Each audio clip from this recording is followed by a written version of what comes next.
नमस्कार, खबरों के इस बुलेटिन में तुहाडा स्वागत है। मैं हां रमाशंकर। पहला पेश ने चोणवीं खबरां। विदेश मंत्रालय मुताबक हुण तक 12,000 भारतीय नागरिक यूक्रेन छड़ चुके हैं। भारत ने रूस ते यूक्रेन के राजदूतां नूं तलब करके भारतीयों की सुरक्षित रस्ता मंगिया।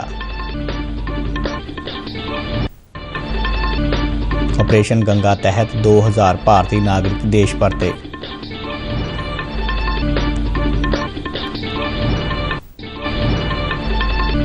केंद्रीय मंत्री वीके सिंह ने पोलैंड के गुरुद्वारे में भारतीय विद्यार्थियों नाल मुलाकात की। फरवरी महीने में GST तो वसूली 1,33,000 करोड़ रुपए तो पार हुई।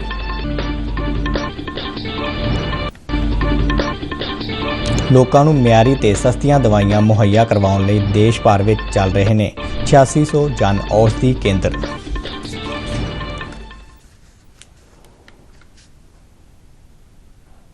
ते हुण खबरां विस्तार नाल। विदेश सकत्तर हर्षवर्धन श्रिंगला ने कहा है कि 12,000 भारतीय नागरिक हुण तक यूक्रेन चों निकल चुके हैं। बाकी रहिंदे 8,000 भारतीय नागरिकों विचों 4,000 संघर्ष वाले खेतर विच ने ते बाकी यूक्रेन की पश्चिमी सरहद वल पहुँच गए हैं जां रस्ते विच ने। नवीं दिल्ली विच मीडिया नाल गलबात करदे उन्होंने दस्सिया कि यूक्रेन विच 20,000 भारतीयों के होने का अंदाज़ा है। विदेश सकत्तर ने कहा कि कल शामी प्रधानमंत्री ने यूक्रेन मामले नूं लैके तीजी मीटिंग की। प्रधानमंत्री ने यूक्रेन में मारे गए भारतीय विद्यार्थी की घटना नूं मंदभागा दस्सिया ते अफसोस प्रगट किया। भारत ने यूक्रेन और रूस के राजदूतां नूं तलब करके यूक्रेन में फसे भारतीयों लिए सुरक्षित रस्ता देने की मांग नूं फेर दोहराया। इस दौरान प्रधानमंत्री नरेंद्र मोदी ने यूक्रेन तो भारतीय नागरिकों नूं कड्ढण वास्ते पोलैंड वल्लों मुहैया की गई सहायता वास्ते पोलैंड के राष्ट्रपति का धन्नवाद किया है। पोलैंड ने यूक्रेन सरहद पार करने वास्ते भारतीय नागरिकों लिए वीज़ा दीआं शर्तां नूं नरम किया सी। यूक्रेन तो भारतीय नागरिकों को लियाउण लई केंद्र सरकार वालों ऑपरेशन गंगा नूं जंगी पद्धर ते चलाया जा रहा है। हुण तक 9 उड़ानां राही यूक्रेन तो 2,000 के करीब नागरिकों को वापस लिया जा चुका है। स्पाइस जेट ने भी स्लोवाकिया लई अपना एक जहाज़ भेजा है जिस विच भारतीय नागरिकों को वापस लिया जाएगा। अगले 3 दिनों में इस मुहिम में तेज़ी लियाते हुए 26 उड़ानां राही भारतीय नागरिक देश वापस परतणगे। अज भी 7 उड़ानां राही भारतीय नागरिक देश परतणगे। रोमानिया की राजधानी बुखारेस्ट तो एक उड़ान नवी दिल्ली पुजी। इस उड़ान में 218 भारतीय नागरिक आए। इस तरह हंगरी तो भी एक जहाज़ भारतीय नागरिकों को लैके दिल्ली पुजया। केंद्रीय सेहत मंत्री डॉक्टर मनसुख मांडविया ने वापस परतन वाले नागरिकों का स्वागत किया ते भरोसा दवाया कि केंद्र सरकार यूक्रेन में फसे सारे भारतीयों को सुरक्षित वापस लियाउण लई हर हीला कर रही है। यूक्रेन तो विद्यार्थियों और होर भारतीय नागरिकों को ऑपरेशन गंगा तहत वापस लियाउण के यत्नां नूं वधाउण के मंतव नाल प्रधानमंत्री नरेंद्र मोदी ने भारतीय हवाई फौज नूं भी इस ऑपरेशन नाल जुड़न लई आख्या है। सूत्रों मुताबक हवाई फौज के जहाज़ों के ऑपरेशन गंगा में शामिल होने नाल भारतीयों की वापसी की प्रक्रिया होर जोर फड़ लवेगी और उन्हां दी वापस आउण की गिनती विच भी वधेगी। सूत्रों ने कहा कि इस नाल भारत तो भेजी जा रही राहत समग्री भी होर छेती उत्थे लोकां तक पुजेगी। यूक्रेन की राजधानी कीव विच भारतीय दूतावास ने विद्यार्थियों समेत सारे भारतीय नागरिकों को तुरंत कीव छड्डण की सलाह दी है। ट्वीट सुनेहे विच दूतघर ने रेल गड्डियां जां होर मुहैया साधनां राहीं कीव शहर छड्डण लई आख्या है। इस दौरान भारतीय दूतघर वालों विद्यार्थियों समेत होर नागरिकों की सहूलत लई कई इंतजाम किए गए हैं। यूक्रेन तो रोमानिया आने वाले विद्यार्थियों को सरहद ते ठहराउण लई कैंप बनाए गए हैं। विद्यार्थी इन्हां कैंपों में रुक के राहत महसूस कर रहे हैं।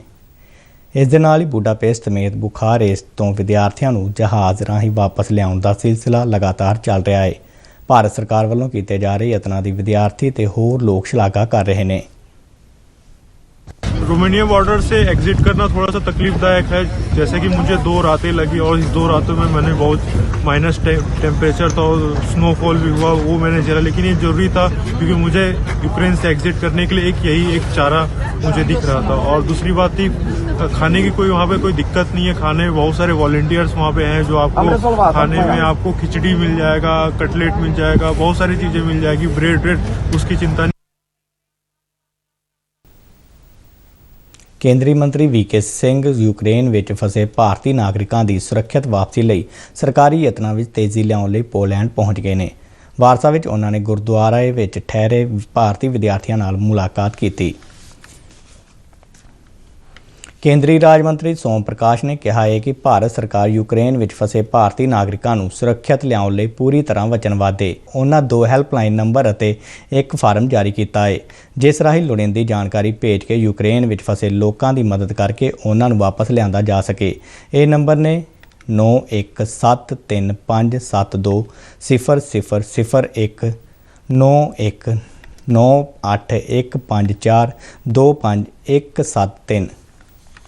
ਯੂਕਰੇਨ 'ਚ ਫਸੇ ਬਹੁਤ ਸਾਰੇ ਨੌਜਵਾਨਾਂ ਅਤੇ ਵਿਦਿਆਰਥੀਆਂ ਲਈ ਉਹਨਾਂ ਦੇ ਮਾਪੇ ਬਹੁਤ ਚਿੰਤਾ ਵਿੱਚ ਹਨ ਅਤੇ ਭਾਰਤ ਸਰਕਾਰ ਵੀ ਉਹਨਾਂ ਦੀ ਬਹੁਤ ਚਿੰਤਾ ਕਰ ਰਹੀ ਹੈ। ਉਹਨਾਂ ਨੂੰ ਵਾਪਸ ਲਿਆਉਣਾ ਭਾਰਤ ਸਰਕਾਰ ਆਪਣੀ ਜ਼ਿੰਮੇਵਾਰੀ ਸਮਝਦੀ ਹੈ। ਇਸ ਮੰਤਵ ਲਈ ਭਾਰਤ ਸਰਕਾਰ ਨੇ ਆਪਰੇਸ਼ਨ ਗੰਗਾ ਮਿਸ਼ਨ ਸ਼ੁਰੂ ਕੀਤਾ ਹੈ, ਜਿਸ ਅਧੀਨ ਹੁਣ ਤੱਕ 9 ਫਲਾਈਟਾਂ ਰਾਹੀਂ ਬੱਚਿਆਂ ਨੂੰ ਵਾਪਸ ਲਿਆਂਦਾ ਜਾ ਚੁੱਕਾ ਹੈ ਤੇ 7 ਫਲਾਈਟਾਂ ਕੱਲ੍ਹ ਆਉਣਗੀਆਂ। ਭਾਰਤ ਦੇ ਪ੍ਰਧਾਨ ਮੰਤਰੀ ਨਰਿੰਦਰ ਭਾਈ ਮੋਦੀ ਜੀ ਨੇ 에ਅਰਫੋਰਸ ਨੂੰ ਵੀ ਅਲਰਟ ਕੀਤਾ ਹੈ ਕਿ ਸਮੇਂ ਸਿਰ ਉਹਨਾਂ ਦੀ ਵਰਤੋਂ ਕਰਕੇ ਬੱਚਿਆਂ ਨੂੰ ਵਾਪਸ ਲਿਆਇਆ ਜਾ ਸਕੇ। ਅਸੀਂ ਆਪਣੀ ਜ਼ਿੰਮੇਵਾਰੀ ਸਮਝਦੇ ਹਾਂ ਕਿ ਬੱਚੇ ਹਰ ਹਾਲਤ ਵਿੱਚ ਸੇਫ ਆਪਣੇ ਮਾਪਿਆਂ ਕੋਲ ਆ ਸਕਣ। ਇਸ ਮੰਤਵ ਲਈ ਮੈਂ 2 ਮੋਬਾਈਲ ਨੰਬਰ ਜਾਰੀ ਕੀਤੇ ਹਨ, ਜਿਨ੍ਹਾਂ ਨੂੰ ਕੰਟੈਕਟ ਕਰਕੇ ਬੱਚੇ ਮਾਪੇ ਕੋਈ ਵੀ ਸੂਚਨਾ ਮੈਨੂੰ ਭੇਜ ਸਕਦੇ ਨੇ ਤਾਂ ਕਿ ਮੈਂ ਭਾਰਤ ਸਰਕਾਰ ਨਾਲ ਉਹਨੂੰ ਉਠਾ ਕੇ ਉਹਨਾਂ ਬੱਚਿਆਂ ਨੂੰ ਵਾਪਸ ਲਿਆਉਣ ਵਿੱਚ ਮਦਦ ਕਰ ਸਕਾਂ। ਉਹਨਾਂ ਲੋਕਾਂ ਨੂੰ ਜਾਣਕਾਰੀ ਸਾਂਝੀ ਕਰਨ ਦੀ ਅਪੀਲ ਕੀਤੀ ਹੈ। ਯੂਕਰੇਨ ਤੇ ਰੂਸੀ ਹਮਲੇ ਨੂੰ ਲੈ ਕੇ ਸੰਯੁਕਤ ਰਾਸ਼ਟਰ ਮਨੁੱਖੀ ਅਧਿਕਾਰ ਪਰਿਸ਼ਦ ਨੇ ਯੂਕਰੇਨ ਵਿੱਚ ਮਨੁੱਖੀ ਅਧਿਕਾਰਾਂ ਦੇ ਘਾਣ ਤੇ ਚਿੰਤਾ ਪ੍ਰਗਟਾਉਂਦਿਆਂ ਇਸ ਮੁੱਦੇ ਤੇ ਐਮਰਜੈਂਸੀ ਚਰਚਾ ਦੀ ਤਜਵੀਜ਼ ਕੀਤੀ ਹੈ। 47 ਦੇਸ਼ਾਂ ਦੀ ਇਸ ਸੰਯੁਕਤ ਰਾਸ਼ਟਰ ਮਨੁੱਖੀ ਅਧਿਕਾਰ ਪਰਿਸ਼ਦ ਵਿੱਚ 29 ਦੇਸ਼ਾਂ ਨੇ ਚਰਚਾ ਦਾ ਸਮਰਥਨ ਕੀਤਾ ਹੈ, ਜਦਕਿ ਚੀਨ ਅਤੇ ਰੂਸ ਸਣੇ 5 ਦੇਸ਼ ਖੁੱਲ੍ਹੇਆਮ ਇਸ ਦੇ ਵਿਰੋਧ ਵਿੱਚ ਉਤਰ ਆਏ ਨੇ। ਭਾਰਤ ਸਮੇਤ 13 ਦੇਸ਼ਾਂ ਨੇ ਵੋਟਿੰਗ ਵਿੱਚ ਹਿੱਸਾ ਨਹੀਂ ਲਿਆ। ਇਸ ਵਿਸ਼ੇ ਤੇ ਆਉਂਦੇ ਵੀਰਵਾਰ ਨੂੰ ਚਰਚਾ ਕਰਵਾਉਣ ਦਾ ਫੈਸਲਾ ਕੀਤਾ ਗਿਆ ਹੈ। ਇਸੇ ਦੌਰਾਨ ਯੂਕਰੇਨ 'ਚ ਵੱਧਦੇ ਹੋਏ ਸੰਕਟ ਨੂੰ ਦੇਖਦਿਆਂ ਹੋਇਆਂ ਹਜ਼ਾਰਾਂ ਲੋਕਾਂ ਨੇ ਨਾਲ ਲੱਗਦੇ ਦੇਸ਼ ਪੋਲੈਂਡ, ਰੋਮਾਨੀਆ, ਹੰਗਰੀ, ਮੋਲਦੋਵਾ ਅਤੇ ਸਲੋਵਾਕੀਆ ਵਿੱਚ ਸ਼ਰਨ ਦੇਣ ਦੀ ਮੰਗ ਕੀਤੀ ਹੈ। ਰੂਸ ਦੀਆਂ ਫੌਜਾਂ ਵੱਲੋਂ ਯੂਕਰੇਨ ਦੇ ਖਾਰਕੀਵ ਸ਼ਹਿਰ ਵਿੱਚ ਕੀਤੀ ਗਈ ਗੋਲੀਬਾਰੀ ਦੌਰਾਨ ਕਰਨਾਟਕ ਦੇ ਇੱਕ ਵਿਦਿਆਰਥੀ ਦੀ ਗੋਲੀ ਲੱਗਣ ਨਾਲ ਮੌਤ ਹੋ ਗਈ। ਭਾਰਤੀ ਵਿਦੇਸ਼ ਮੰਤਰਾਲਾ ਨੇ ਇੱਕ ਟਵੀਟ ਵਿੱਚ ਇਹ ਜਾਣਕਾਰੀ ਦਿੱਤੀ ਹੈ। ਇਸ ਵਿਦਿਆਰਥੀ ਦਾ ਪਰਿਵਾਰ ਵਿਦੇਸ਼ ਮੰਤਰਾਲਾ ਨਾਲ ਸੰਪਰਕ ਵਿੱਚ ਹੈ। ਇਸ ਦੌਰਾਨ ਪ੍ਰਧਾਨ ਮੰਤਰੀ ਨਰਿੰਦਰ ਮੋਦੀ ਨੇ ਯੂਕਰੇਨ ਵਿੱਚ ਮਰਨ ਵਾਲੇ ਵਿਦਿਆਰਥੀ ਦੇ ਪਿਤਾ ਨਾਲ ਗੱਲਬਾਤ ਕੀਤੀ ਹੈ। ਇਸ ਸਾਲ ਫਰਵਰੀ ਮਹੀਨੇ ਵਿੱਚ 1,33,000 ਕਰੋੜ ਰੁਪਏ ਤੋਂ ਜ਼ਿਆਦਾ GST ਮਾਲੀਆ ਇਕੱਤਰ ਹੋਇਆ ਹੈ। ਕੇਂਦਰੀ ਵਿੱਤ ਮੰਤਰਾਲੇ ਵੱਲੋਂ ਦੱਸਿਆ ਗਿਆ ਹੈ ਕਿ ਪਿਛਲੇ ਸਾਲ ਫਰਵਰੀ ਦੇ ਮੁਕਾਬਲੇ ਇਸ ਸਾਲ GST ਦੀ ਵਸੂਲੀ 18% ਵਧੇਰੇ ਹੋਈ ਹੈ। ਇਹ 5ਵਾਂ ਮੌਕਾ ਹੈ ਜਦੋਂ GST ਰਾਹੀਂ ਸਰਕਾਰ ਨੂੰ 1,30,000 ਕਰੋੜ ਤੋਂ ਵੱਧ ਦਾ ਮਾਲੀਆ ਹਾਸਲ ਹੋਇਆ ਹੈ। ਕੇਂਦਰੀ ਸਿਹਤ ਮੰਤਰੀ ਮਨਸੁਖ ਮਾਂਡਵੀਆ ਨੇ ਕਿਹਾ ਹੈ ਕਿ ਹਰੇਕ ਵਿਅਕਤੀ ਨੂੰ ਸਸਤੀਆਂ ਦਵਾਈਆਂ ਮੁਹੱਈਆ ਕਰਵਾਉਣ ਲਈ ਦੇਸ਼ ਭਰ ਵਿੱਚ 8,600 ਦੇ ਕਰੀਬ ਜਨ ਔਸ਼ਧੀ ਕੇਂਦਰ ਚਲਾਏ ਜਾ ਰਹੇ ਨੇ। ਆਪਣੇ ਇੱਕ ਟਵੀਟ ਵਿੱਚ ਮਾਂਡਵੀਆ ਨੇ ਕਿਹਾ ਕਿ ਇਸ ਪ੍ਰਤੀ ਜਾਗਰੂਕਤਾ ਪੈਦਾ ਕਰਨ ਲਈ 7 ਮਾਰਚ ਤੱਕ ਜਨ ਔਸ਼ਧੀ ਹਫ਼ਤਾ ਮਨਾਇਆ ਜਾ ਰਿਹਾ ਹੈ। ਉਹਨਾਂ ਨੇ ਅੱਗੇ ਕਿਹਾ ਕਿ ਜਨ ਔਸ਼ਧੀ ਪ੍ਰੋਜੈਕਟ ਅਤੇ ਜੈਨਰਿਕ ਦਵਾਈਆਂ ਪ੍ਰਤੀ ਦੇਸ਼ ਵਿੱਚ ਜਾਗਰੂਕਤਾ ਪੈਦਾ ਕਰਨ ਲਈ 75 ਸਥਾਨਾਂ ਤੇ ਪੈਦਲ ਯਾਤਰਾ ਕੱਢੀ ਜਾ ਰਹੀ ਹੈ। ਸਿਹਤ ਮੰਤਰੀ ਨੇ ਕਿਹਾ ਕਿ ਇਨ੍ਹਾਂ ਕੇਂਦਰਾਂ ਤੋਂ ਲੱਖਾਂ ਹੀ ਲੋਕ ਸਸਤੀਆਂ ਦਵਾਈਆਂ ਖਰੀਦਦੇ ਨੇ ਅਤੇ ਸਰਕਾਰ ਹਰੇਕ ਵਿਅਕਤੀ ਨੂੰ ਵਧੀਆ ਤੇ ਸਸਤੀਆਂ ਦਵਾਈਆਂ ਮੁਹੱਈਆ ਕਰਵਾਉਣ ਲਈ ਦ੍ਰਿੜ ਸੰਕਲਪ ਹੈ। ਪੰਜਾਬ ਵਿੱਚ 27 ਫਰਵਰੀ ਨੂੰ ਸ਼ੁਰੂ ਹੋਇਆ 3 ਦਿਨਾਂ ਪਲਸ ਪੋਲੀਓ ਟੀਕਾਕਰਨ ਪ੍ਰੋਗਰਾਮ ਕੱਲ੍ਹ ਸ਼ਾਮ ਸੰਪੰਨ ਹੋਇਆ। ਇਸ ਮੁਹਿੰਮ ਦੌਰਾਨ ਪੰਜਾਬ ਭਰ ਵਿੱਚ 5 ਸਾਲ ਤੱਕ ਦੀ ਉਮਰ ਦੇ ਬੱਚਿਆਂ ਨੂੰ ਪੋਲੀਓ ਦਵਾਈ ਦੀਆਂ ਬੂੰਦਾਂ ਪਿਲਾਈਆਂ ਗਈਆਂ। ਇੱਕ ਸਰਕਾਰੀ ਬੁਲਾਰੇ ਨੇ ਦੱਸਿਆ ਕਿ ਪਹਿਲੇ ਦਿਨ ਸਿਹਤ ਵਿਭਾਗ ਨੇ ਵੱਖ-ਵੱਖ ਹਸਪਤਾਲਾਂ ਅਤੇ ਵਿਸ਼ੇਸ਼ ਬੂਥਾਂ ਰਾਹੀਂ ਪੋਲੀਓ ਦੀ ਦਵਾਈ ਦਿੱਤੀ। ਸੋਮਵਾਰ ਅਤੇ ਮੰਗਲਵਾਰ ਨੂੰ ਮੈਡੀਕਲ ਟੀਮਾਂ ਨੇ ਘਰ-ਘਰ ਜਾ ਕੇ ਬੱਚਿਆਂ ਨੂੰ ਪੋਲੀਓ ਦਵਾਈਆਂ ਦੀਆਂ ਬੂੰਦਾਂ ਪਿਲਾਈਆਂ। ਜ਼ਿਲ੍ਹਾ AS ਨਗਰ ਵਿੱਚ 5 ਸਾਲ ਤੋਂ ਘੱਟ ਉਮਰ ਦੇ 1,61,000 ਤੋਂ ਜ਼ਿਆਦਾ ਬੱਚਿਆਂ ਨੂੰ ਪੋਲੀਓ ਰੋਕੂ ਬੂੰਦਾਂ ਪਿਲਾਈਆਂ ਗਈਆਂ।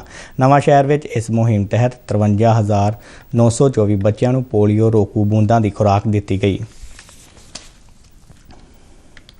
ਸ਼੍ਰੋਮਣੀ ਅਕਾਲੀ ਦਲ ਨੇ ਸੂਬੇ ਦੀ ਨਰਮਾ ਪੱਟੀ ਤੇ ਗੁਲਾਬੀ ਸੁੰਡੀ ਦੇ ਹਮਲੇ ਪ੍ਰਤੀ ਗੰਭੀਰ ਚਿੰਤਾ ਜ਼ਾਹਰ ਕਰਦਿਆਂ ਪੰਜਾਬ ਸਰਕਾਰ ਦੇ ਹੁਣ ਤੱਕ ਇਸ ਪ੍ਰਤੀ ਕਮਜ਼ੋਰ ਤੇ ਢਿੱਲੇ ਮੱਠੇ ਹੁੰਗਾਰੇ ਦੀ ਨਿਖੇਧੀ ਕੀਤੀ ਹੈ। ਪਾਰਟੀ ਦੇ ਪ੍ਰਧਾਨ ਸੁਖਬੀਰ ਸਿੰਘ ਬਾਦਲ ਨੇ ਪਟਿਆਲਾ ਵਿੱਚ ਕਿਹਾ ਕਿ ਇਹ ਇੱਕ ਗੰਭੀਰ ਖਤਰਾ ਹੈ ਤੇ ਜੇਕਰ ਇਸ ਨੂੰ ਫੈਲਣ ਦਿੱਤਾ ਗਿਆ ਤਾਂ ਇਹ ਨਰਮਾ ਕਿਸਾਨਾਂ ਨੂੰ ਨੁਕਸਾਨ ਦੇਵੇਗਾ। ਉਹਨਾਂ ਕਿਹਾ ਕਿ ਪੰਜਾਬ ਖੇਤੀਬਾੜੀ ਯੂਨੀਵਰਸਿਟੀ ਦੇ ਮਾਹਰ ਤੁਰੰਤ ਮੌਕੇ ਵੱਲ ਰਵਾਨਾ ਕੀਤੇ ਜਾਣੇ ਚਾਹੀਦੇ ਨੇ ਤੇ ਇਸ ਮੁਸ਼ਕਲ ਦੇ ਟਾਕਰੇ ਲਈ ਕਿਸਾਨਾਂ ਨੂੰ ਲੋੜੀਂਦੀ ਜਾਣਕਾਰੀ ਪ੍ਰਦਾਨ ਕਰਕੇ ਉਹਨਾਂ ਦੀ ਮਦਦ ਕੀਤੀ ਜਾਣੀ ਚਾਹੀਦੀ ਹੈ। ਭਾਰਤੀ ਫੌਜ ਦੀ ਵਜਰਾ ਕੋਰ ਨੇ ਜਲੰਧਰ ਵਿੱਚ ਆਪਣੀ 72ਵੀਂ ਵਰ੍ਹੇਗੰਢ ਮਨਾਈ। ਵਜਰਾ ਕੋਰ ਦੀ ਸਥਾਪਨਾ 1 ਮਾਰਚ 1950 ਨੂੰ ਕੀਤੀ ਗਈ ਸੀ। ਵਜਰਾ ਕੋਰ ਦੇ general officer commanding lieutenant general Davinder Sharma ਨੇ ਜਵਾਨਾਂ ਵੱਲੋਂ ਡਿਊਟੀ ਦੌਰਾਨ ਆਪਣੀਆਂ ਜਾਨਾਂ ਵਾਰਨ ਵਾਲਿਆਂ ਨੂੰ ਵਜਰਾ ਸ਼ੌਰਯ ਸਲਤਲ ਤੇ ਫੁੱਲ ਮਾਲਾਵਾਂ ਚੜ੍ਹਾ ਕੇ ਸ਼ਰਧਾਂਜਲੀ ਭੇਟ ਕੀਤੀ। ਪੱਛਮੀ ਖੇਤਰ ਵਿੱਚ ਲੜੀਆਂ ਗਈਆਂ ਵੱਖ-ਵੱਖ ਜੰਗਾਂ ਵਿੱਚ ਵਜਰਾ ਕੋਰ ਨੇ ਪਾਕਿਸਤਾਨ ਵਿਰੁੱਧ ਆਪਣੀ ਵੀਰਤਾ ਦਾ ਪ੍ਰਦਰਸ਼ਨ ਕੀਤਾ। ਵਜਰਾ ਕੋਰ ਦੀਆਂ ਵੱਖ-ਵੱਖ ਯੂਨਿਟਾਂ ਨੂੰ ਥੀਏਟਰ ਆਨਰ ਪੰਜਾਬ ਅਤੇ ਬੈਟਲ ਆਨਰਸ ਨਾਲ ਸਨਮਾਨਿਤ ਕੀਤਾ ਗਿਆ, ਜਿਸ ਵਿੱਚ ਡੋਗਰਾਈ, ਬਰਕੀ, ਅਸਲ ਉੱਤਰ, ਸਹਿਜਰਾ ਅਤੇ ਡੇਰਾ ਬਾਬਾ ਨਾਨਕ ਸ਼ਾਮਲ ਨੇ। ਇਸ ਲਈ ਇਸ ਕੋਰ ਨੂੰ ਡਿਫੈਂਡਰ ਆਫ ਪੰਜਾਬ ਵੀ ਕਿਹਾ ਜਾਂਦਾ ਹੈ। ਭਾਰਤ ਸਰਕਾਰ ਦੇ ਨਿਆਂ ਵਿਭਾਗ ਵੱਲੋਂ ਦੇਸ਼ ਭਰ ਵਿੱਚ 12 ਮਾਰਚ ਨੂੰ ਲੋਕ ਅਦਾਲਤਾਂ ਦਾ ਆਯੋਜਨ ਕੀਤਾ ਜਾਵੇਗਾ। ਇਹਨਾਂ ਲੋਕ ਅਦਾਲਤਾਂ ਰਾਹੀਂ ਲੋਕਾਂ ਨੂੰ ਸਸਤਾ ਤੇ ਛੇਤੀ ਨਿਆਂ ਮੁਹੱਈਆ ਕਰਵਾਇਆ ਜਾਵੇਗਾ। ਫਰੀਦਕੋਟ ਜ਼ਿਲ੍ਹਾ ਕਾਨੂੰਨੀ ਸੇਵਾਵਾਂ ਅਥਾਰਟੀ ਦੇ ਸਕੱਤਰ ਅਤੇ ਜੁਡੀਸ਼ੀਅਲ ਮੈਜਿਸਟ੍ਰੇਟ ਰਾਜਵੰਤ ਕੌਰ ਨੇ ਲੋਕਾਂ ਨੂੰ ਅਪੀਲ ਕੀਤੀ ਹੈ ਕਿ ਉਹ ਇਹਨਾਂ ਲੋਕ ਅਦਾਲਤਾਂ ਵਿੱਚ ਆਪਣੇ ਮੁਕੱਦਮੇ ਲਿਆਉਣ ਤਾਂ ਜੋ ਉਹਨਾਂ ਨੂੰ ਸਸਤਾ ਤੇ ਛੇਤੀ ਨਿਆਂ ਮਿਲ ਸਕੇ। ਉਹਨਾਂ ਕਿਹਾ ਕਿ ਸੁਪਰੀਮ ਕੋਰਟ ਵੱਲੋਂ ਹਰ ਵਰ੍ਹੇ ਨੈਸ਼ਨਲ ਲੋਕ ਅਦਾਲਤਾਂ ਦਾ ਇੱਕ ਕੈਲੰਡਰ ਜਾਰੀ ਕੀਤਾ ਜਾਂਦਾ ਹੈ, ਜਿਸ ਮੁਤਾਬਕ ਇਸ ਸਾਲ ਦੀ ਪਹਿਲੀ ਲੋਕ ਅਦਾਲਤ 12 ਮਾਰਚ ਨੂੰ ਲੱਗ ਰਹੀ ਹੈ। ਲੋਅਰ ਅਦਾਲਤਾਂ ਤੋਂ ਲੈ ਕੇ ਮਾਨਯੋਗ ਸੁਪਰੀਮ ਕੋਰਟ ਤੱਕ ਹਰ ਇੱਕ ਅਦਾਲਤਾਂ ਦੇ ਵਿੱਚ 12 ਮਾਰਚ ਨੂੰ ਲੋਕ ਅਦਾਲਤਾਂ ਦੇ ਵਿੱਚ ਕੇਸਿਸ ਟੇਕਨ ਅਪ ਕੀਤੇ ਜਾਣਗੇ। ਲੋਕ ਅਦਾਲਤਾਂ ਦੇ ਵਿੱਚ ਜਿਹੜੇ ਕੇਸਿਸ ਦਾ ਨਿਪਟਾਰਾ ਹੋ ਜਾਂਦਾ ਹੈ ਉਹਦੀ ਕੋਈ ਅਪੀਲ ਜਾਂ ਦਲੀਲ ਨਹੀਂ ਹੈ ਤੇ ਲੋਕ ਅਦਾਲਤਾਂ ਦੇ ਵਿੱਚ ਜਿਹੜਾ ਕਿ ਸੌਖਾ ਤੇ ਸਸਤਾ ਨਿਆਂ ਮਿਲਦਾ ਹੈ। ਉਹਨਾਂ ਦੱਸਿਆ ਕਿ ਲੋਕ ਅਦਾਲਤਾਂ ਵਿੱਚ ਸੈਟਲ ਹੋਣ ਵਾਲੇ ਮਾਮਲਿਆਂ ਖਿਲਾਫ ਕਿਸੇ ਵੀ ਅਦਾਲਤ ਵਿੱਚ ਅਪੀਲ ਨਹੀਂ ਕੀਤੀ ਜਾ ਸਕਦੀ ਹੈ। ਇਹਨਾਂ ਲੋਕ ਅਦਾਲਤਾਂ ਵਿੱਚ ਲੈਂਡ ਐਕੁਜੀਸ਼ਨ ਧਾਰਾ 138 ਦੀਆਂ ਸ਼ਿਕਾਇਤਾਂ, ਹਾਦਸਿਆਂ ਦਾ ਮੁਆਵਜ਼ਾ, ਲੇਬਰ ਝਗੜੇ ਦੇ ਮਾਮਲੇ, ਟ੍ਰੈਫਿਕ ਚਲਾਨ, ਕੰਪਾਊਂਡੇਬਲ ਮਾਮਲੇ ਅਤੇ ਬਿਜਲੀ ਬੋਰਡ ਵੱਲੋਂ ਦਰਜ ਕਰਾਈਆਂ FIR ਆਦਿ ਸ਼ਾਮਲ ਨੇ। ਲੋਕ ਸਭਾ ਸਪੀਕਰ ਓਮ ਬਿਰਲਾ ਨੇ ਚੜ੍ਹਦੀ ਕਲਾ ਅਖਬਾਰ ਗਰੁੱਪ ਦੇ ਚੇਅਰਮੈਨ ਜਗਜੀਤ ਸਿੰਘ ਦਰਦੀ ਦੀ ਪੱਤਰਕਾਰਾਂ ਦੇ ਖੇਤਰ ਵਿੱਚ ਸ਼ਾਨਦਾਰ ਕਾਰਗੁਜ਼ਾਰੀ ਨੂੰ ਬੇਹੱਦ ਸ਼ਲਾਘਾਕੁੰਨ ਦੱਸਿਆ ਹੈ। ਜਗਜੀਤ ਸਿੰਘ ਦਰਦੀ ਨੂੰ ਪਦਮ ਸ਼੍ਰੀ ਸਨਮਾਨ ਦੇ ਐਲਾਨ ਤੇ ਮੁਬਾਰਕਬਾਦ ਦਿੰਦਿਆਂ ਓਮ ਬਿਰਲਾ ਨੇ ਕਿਹਾ ਕਿ ਇਸ ਸਨਮਾਨ ਨਾਲ ਸੰਸਦ ਵਿੱਚ ਸੇਵਾਵਾਂ ਨਿਭਾਉਣ ਵਾਲੇ ਐਡੀਟਰਾਂ ਅਤੇ ਪੱਤਰਕਾਰਾਂ ਦੇ ਸਨਮਾਨ ਵਿੱਚ ਵਾਧਾ ਹੋਇਆ ਹੈ। ਜਗਜੀਤ ਸਿੰਘ ਦਰਦੀ ਵੱਲੋਂ ਲੋਕ ਸਭਾ ਸਪੀਕਰ ਨਾਲ ਨਵੀਂ ਦਿੱਲੀ ਵਿੱਚ ਕੀਤੀ ਮੁਲਾਕਾਤ ਦੌਰਾਨ ਉਹਨਾਂ ਇਹ ਵਿਚਾਰ ਪ੍ਰਗਟ ਕੀਤੇ। ਲੋਕ ਸਭਾ ਸਪੀਕਰ ਨੇ ਕਿਹਾ ਕਿ ਜਗਜੀਤ ਸਿੰਘ ਦਰਦੀ ਲੋਕ ਸਭਾ ਦੀ ਕਵਰੇਜ ਕਰਨ ਵਾਲੇ ਅਜਿਹੇ ਇੱਕੋ ਇੱਕ ਪੱਤਰਕਾਰ ਨੇ ਜਿਨ੍ਹਾਂ 1996 ਤੋਂ ਲਗਾਤਾਰ 26 ਸਾਲ ਆਪਣੀ ਸ਼ਾਨਦਾਰ ਸੇਵਾ ਨਾਲ ਭਾਰਤ ਦੀ ਸੰਸਦ ਵਿੱਚ ਵਿਸ਼ੇਸ਼ ਥਾਂ ਬਣਾਈ ਹੈ। ਭਾਰਤ ਦੇ ਯੁਵਾ ਨਿਸ਼ਾਨੇਬਾਜ਼ ਸੌਰਵ ਚੌਧਰੀ ਨੇ ਮਿਸਰ ਵਿੱਚ ਚੱਲ ਰਹੀ ISSF ਵਿਸ਼ਵ ਕੱਪ ਵਿੱਚ ਸੋਨੇ ਦਾ ਤਮਗਾ ਜਿੱਤ ਲਿਆ ਹੈ। 19 ਸਾਲਾਂ ਦੇ ਸੌਰਵ ਨੇ 10 ਮੀਟਰ 에ਅਰ ਪਿਸਟਲ ਮੁਕਾਬਲੇ ਦੇ ਫਾਈਨਲ ਵਿੱਚ ਜਰਮਨੀ ਦੇ ਮਾਈਕਲ ਸਵਾਲਡ ਨੂੰ 16-6 ਨਾਲ ਹਰਾ ਕੇ ਸੋਨ ਤਮਗਾ ਆਪਣੇ ਨਾਂ ਕੀਤਾ। ਸੌਰਵ ਤੋਂ ਇਲਾਵਾ ਕੋਈ ਹੋਰ ਭਾਰਤੀ ਨਿਸ਼ਾਨੇਬਾਜ਼ ਮੌਜੂਦਾ ਵਿਸ਼ਵ ਕੱਪ ਦੇ ਸੈਮੀਫਾਈਨਲ ਵਿੱਚ ਆਪਣੀ ਥਾਂ ਨਹੀਂ ਬਣਾ ਸਕਿਆ। ਤੇ ਇਸ ਦੇ ਨਾਲ ਹੀ ਖਬਰਾਂ ਦਾ ਇਹ ਬੁਲੇਟਿਨ ਖਤਮ ਹੋਇਆ। ਮੈਂ ਮਾਸਕ ਲਗਾ ਕੇ ਸਟੂਡੀਓ ਤੋਂ ਬਾਹਰ ਜਾ ਰਿਹਾ ਹਾਂ। ਬਾਹਰ ਜਾਣ ਵੇਲੇ ਤੁਸੀਂ ਵੀ ਮਾਸਕ ਲਗਾ ਕੇ ਜਾਓ। ਇਜਾਜ਼ਤ ਦਿਓ। ਨਮਸਕਾਰ।